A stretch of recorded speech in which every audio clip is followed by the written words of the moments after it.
England. Yeah, that's right. That's right. Yeah, and so he was born in England, believe it or not. That's crazy. Yeah, I know. That's totally irrelevant to what we're talking about. But it's a fun fact. We should definitely do an episode of like weird fun facts. Yeah, just nothing but rapid fire strange facts. Yeah. That'll be fun. Yeah, that'll be fun. Shorts. So yeah, I can prune this one out, and then we'll pop it back in later. If you speak Chinese or you know anything more about, Of course I do. if you know anything more about the Baigong pipes, or if you know, like how tall that mountain is or anything like that, please email us. Our email address is thinkingsidewayspodcast@gmail.com. All of this information can be found at our website, which is thinkingsidewayspodcast.com. Think sideways. Thanks for listening, everybody. That's what thanks for listening.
Thinking Sideways is not brought to you by vegetarian zombies. Instead, it's brought to you by your local animal shelter. So, you want to get yourself a new furry, feather, scaly friend? That's not necessarily all three in the same package. Well, you go to your local animal shelter instead of the pet store, and you can have one. They've got lots of them, cats, dogs, and some other things too, like rabbits and probably gerbils and God knows what else. So, and, you know, if you don't want to do that, it's understandable. You should, because there's lots of cats and dogs that need homes. But if you don't want to do that, but you still want to help out, you know, you can always donate. There's lots of cat rescues and dog rescues out there that really need the money. Really, they do. And also, you can volunteer.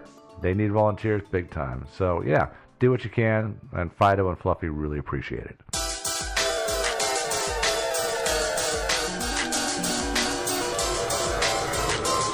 Thinking Sideways.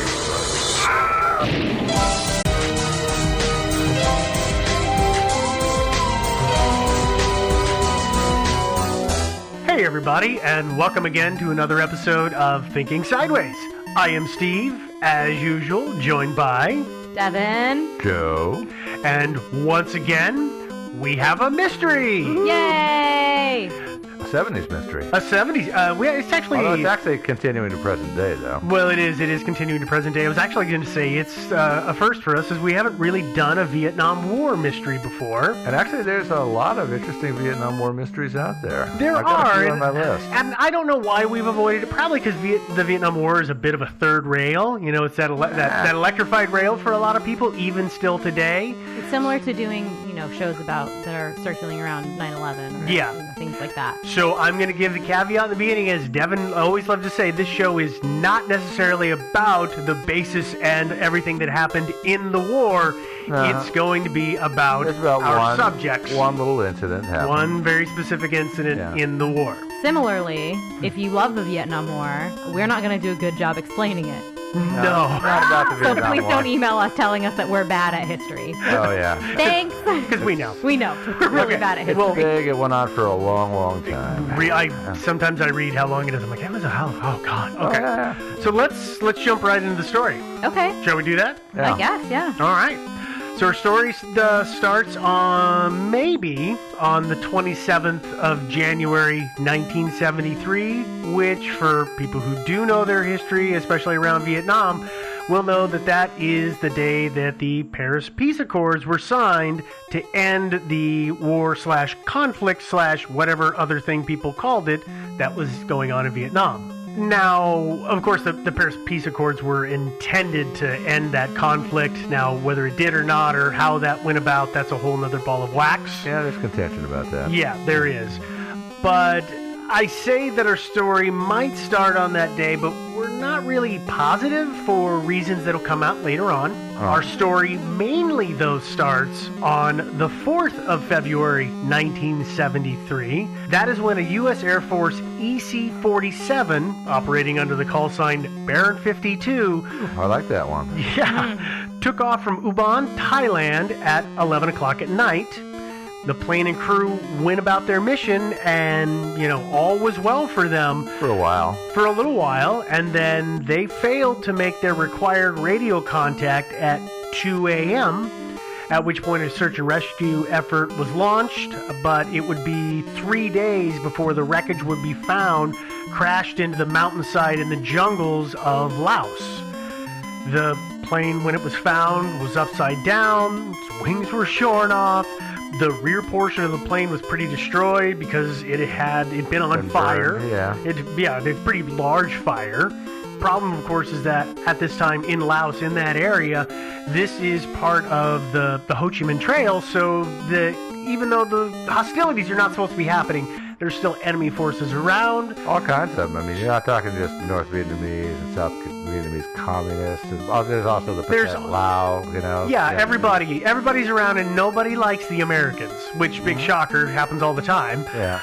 In situations like this. So, search and rescue efforts, they launch a mission on the 9th of February, and 4 men rappel out of a helicopter to the ground to inspect the craft, and their plan is to confirm its identity and then identify, and if possible, recover the bodies of the crew. At the same time, they're also tasked with destroying any sensitive equipment that they might find has survived the crash, because this particular plane, as we'll talk about, has some very some covert radio sniffing technology on it, which was very important to the U.S. military.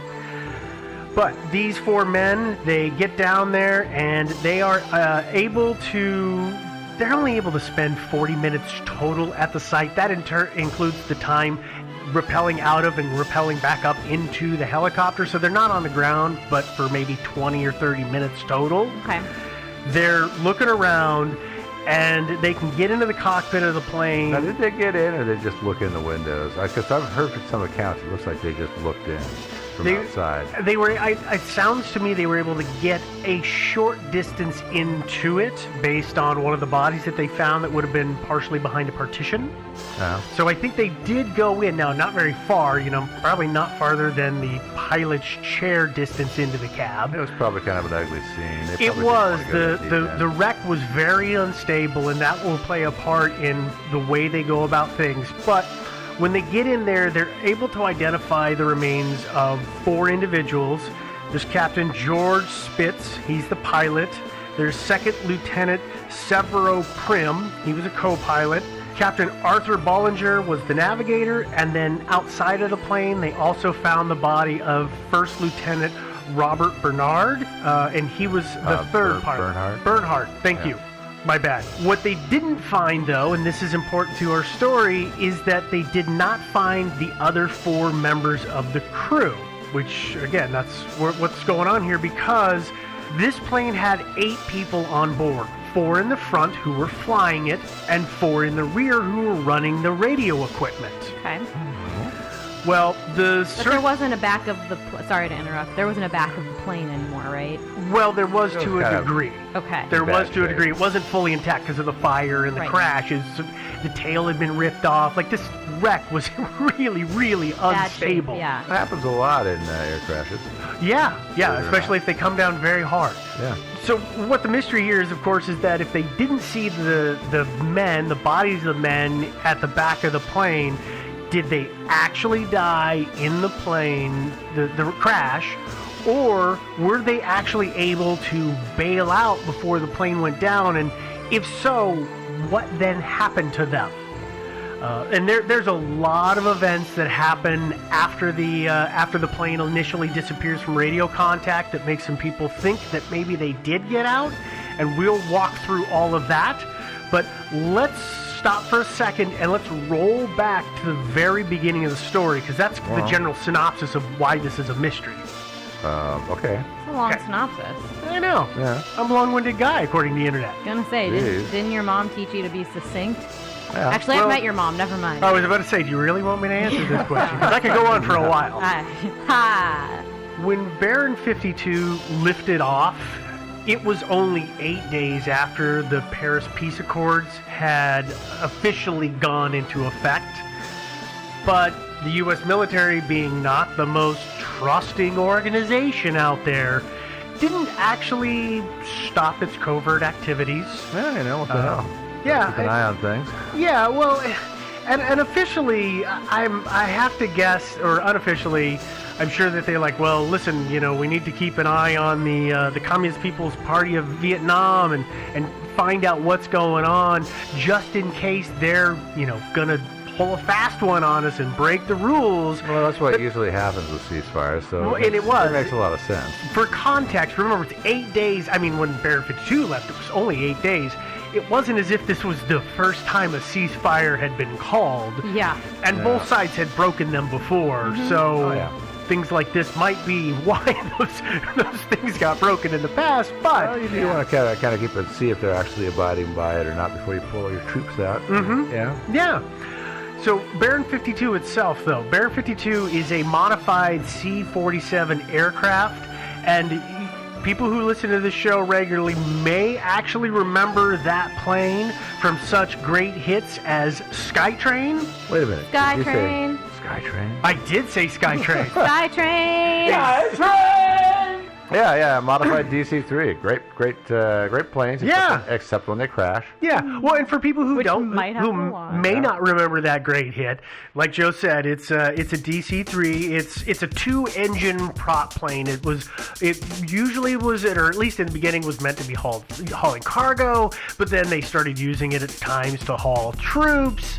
This particular plane, though, it is called an EC-47 because the back end of it is crammed full of electronics equipment. So, I mean, that's the simple version of what the E stands for. Yeah. And it had 4 radio stations that each had an individual man operating said radio to be listening in on whoever it was that they were following from the sky. Yeah, it was like they had a lot of RDF units in it, and so they could actually, like, since they were cruising along anyway, they could, like, get a fix on somebody, get a bearing, and then just cruise about 100 miles down and get another fix, and then triangulate, and that's where the bombers go. Mm-hmm. You know, and it's like pretty clever. Well done. Well, in this particular plane, their job was on this particular night was they were supposedly, because of munitions fire that they had been taking, anti-aircraft fire they've been taking, these planes had started flying at about 10,000 feet, but they would also then go over the border,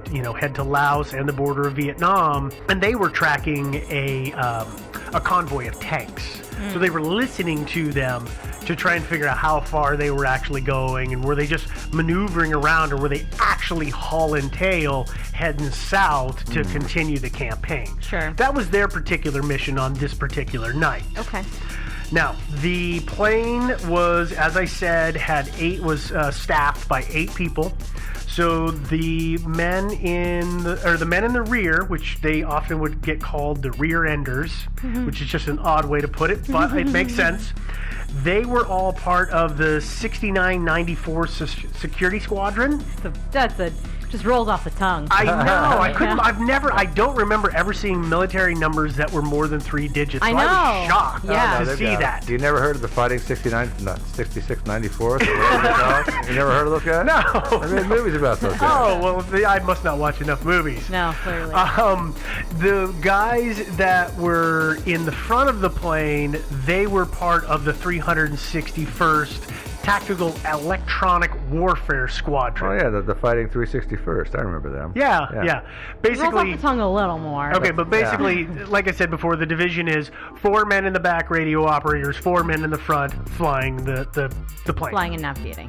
The men who are operating the surveillance equipment on this flight are Sergeant Todd Melton, Sergeant Joseph Matajov, Sergeant Peter Cressman, and Sergeant Dale Brandenburg.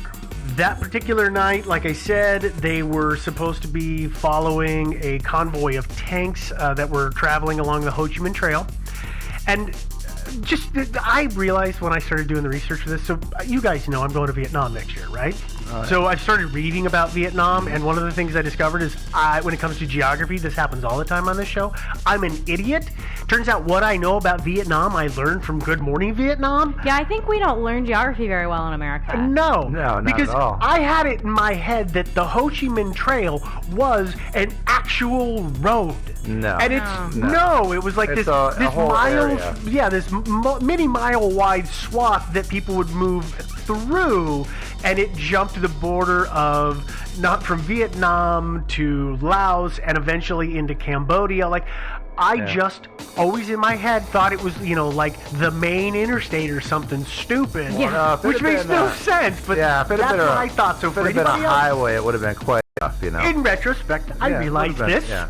But for anybody else who might have been under that misconception, I just wanted to be here to help clear it up so you don't fail from my foolishness. Yeah. Jeez, guys. Yeah. together. I totally knew that. I knew all of that. Okay, good. Very good with No, geography. Devin is a places. Vietnam vet, you know. So, I am. yeah, she knows this stuff. It's true. No. Oh, by the way, it should also be said about the Ho Chi Minh Trail. It's an area of northeast Laos that was extremely rugged. Mm-hmm. In fact, hardly anybody lived there. It's another reason it made a great smuggling sort of thing, because there were no villagers that could inform on your movements or anything like that. It's so rugged, so mountainous that you couldn't have a usable farm or anything like that up there. So really nobody lived up there. That's why it was full of fighters and guerrillas Pretty much. who were on both sides of the campaign. Because, it was just a great place to hide. Yeah. The way that communications were set up for Baron 52. Oh yeah, that's what we're talking about. Yeah. Oh, yeah, Because okay. of course, Oh, they're, yeah. they're flying up and down. They're Back from our following travel log here. Yeah, they're following this train of tanks on the Ho Chi Minh Trail, but part of their protocol was that they had to, on the radio, communicate with command every 30 minutes, and that was done on the hour and the half hour. Makes sense. And they were doing that as normal. At about 1:30 in the morning, they called in and reported to Moonbeam, which was the name of the Air Command and Control Center that they were reporting to, Which was another airplane. which was another airplane, Yeah. that they had been fired upon, but they hadn't been hit. They then also reported at 1:40 that they again had been fired at, but again had not been hit. And this time when they were fired at, if I remember correctly, it was actually radar-controlled anti-aircraft guns that were shooting at them. So it wasn't some bozo on a gun just firing. These were, They're a little very... deadlier. Yeah. Yeah, they're much more accurate, or can be more accurate. Mhm. Oh, yeah. So, at this point, everything is fine. They're over the Ho Chi Minh Trail. They haven't been hit. And then 2 o'clock comes along, and Bear 52 does not make its scheduled call. I wonder what happened. Well, as we know, they crashed, Joe. Oh, yeah, okay. Sorry, I forget so fast. It's okay. It's all right. It's hot in here today. Yeah. It's having that effect. I mean, the sweat is dripping off of me, and it's disgusting, and I is. apologize. It's pretty gross. It is. I'm shiny. So very quickly, search and rescue efforts are launched, and the other aircraft that are in the area begin to look for Baron 52. And I'm actually, though they should have, I'm surprised they didn't see them, because if that plane burned as hot as they say it did, it should have been a pretty bright spot in the jungle to see. Yeah. But regardless, nobody found Baron 52 on that first night. Yeah. Well, it's a lot of area, too, so, I mean, I'm sure they didn't, like... It is they weren't able hundreds to of really- square miles, so Yeah. that is a very good point. But I don't know. It's just a little You strange. can usually see big fires. I mean, again, since I actually am not But it's familiar gotta with be, Vietnam at all. like, really rugged and mountainous, so that they're in a little valley, and there's a little hill or mountain between you It and is. them, you know. And Joe's it is got a good also- point. It's a steep know. train that goes up It's and also down. 2 a.m. Yeah, it's not And I just- don't know if it was a clear night or not, because if it was Yeah. a clear night, you would expect you could see a column of smoke. You would think. But if it wasn't, if it was... Yeah, and they went down at 2 dark. a.m., so you wouldn't really see smoke at that time in the morning. Well, if there was a moon out, you probably Oh, could. yeah, I guess. Okay. But anyway, the point of the matter is they didn't see it. But it's weird. But it's weird. But maybe not so weird. Same night, though, another surveillance craft, which was flying over the South China Sea. So this is directly to the east, a couple hundred miles, because it's out over open water. Okay. This plane picks up a radio communication that seemed to point to the fact that the men in the back of the plane, the crew in the rear, had actually been able to bail out or get out of the plane, but as soon as they hit the ground almost, they were captured by the Vietnamese. Now these are coded communications. Yeah, and by the way, do you know what time that message was received? I will be honest, I do not, and here is why, Joe, is that I have seen it reported as anything from 2:30 in the morning to 5 o'clock in the morning to 8 o'clock in the morning. I have seen it reported all over. And I found a bunch of government reports and documents and stuff like that, and none of them actually said the frickin' time on them. Frustrating, isn't Yeah. it? Yeah. So- Not even in military time?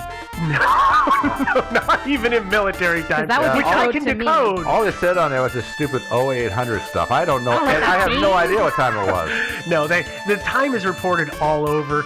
I'm willing to go with, let's just say 5 o'clock, because that would make sense for enough time to have transpired for men to have bailed out of a plane and then been captured, and then somebody making a radio communique. For me, the real question is, right, it's never been reported that it was like midnight. No. Right, it wasn't before this crash happened. It's No. always, even if it's just even a half hour after, it's always It is after. Mhm. the crash happened. And that, I think, is the important part, not necessarily so much... That is an extremely yes, important point to it would be make. great to be able to say, yeah, okay, reasonably there was that amount of time, but realistically, as long as it happened afterwards, we can give credence to it. So A little bit. That's a good point. And so, like I said, these are coded communications from the Vietnamese army.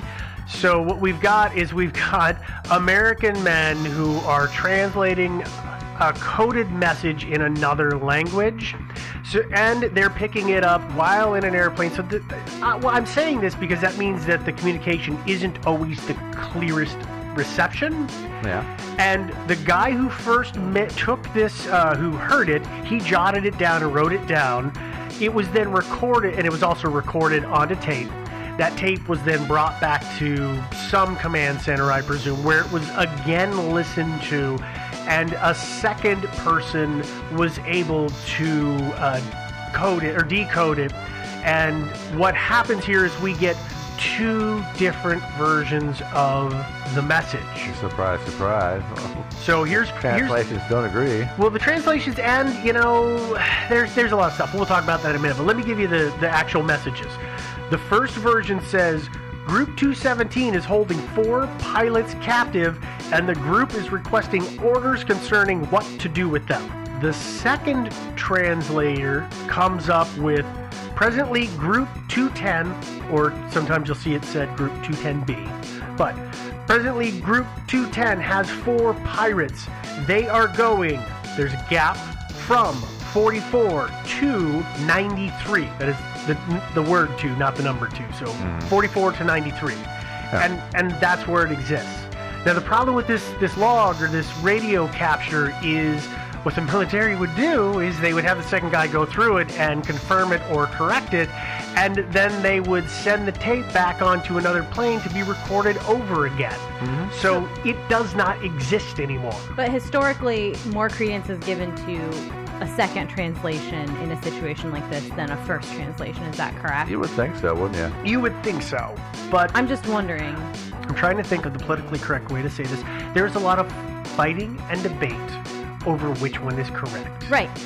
In this particular instance, but I just didn't know if there was like a historic record of, I'm sure this happened all the time, right? That the translation I would different. imagine. And so I just didn't know if the general consensus was, we're going with what the second guy who's not in an airplane in a stressful situation says, or if... Okay, so officially, the Air Force logs go with what the second guy is saying. Okay. The second guy actually did get a chance to listen to it more than once, right? Yes. Yeah. Yeah, the first guy is doing it on the fly while it's being recorded. Yeah. So he's just trying to do it as And quick he's as in possible. an airplane and could get shot at any second. Yes. Yeah. So... Yes, exactly. Okay, so, but that's, I'm just trying to give historic context to which one generally would be given more I credence. believe the second one, as we said. So. Okay, now, as we know, the plane wouldn't actually be found until the 7th of February.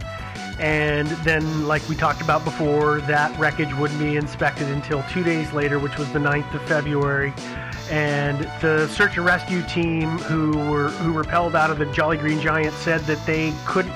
You're laughing, but that's what they called those big giant green helicopters. I know. I love that Not name. a bad name. But they said that they didn't go into the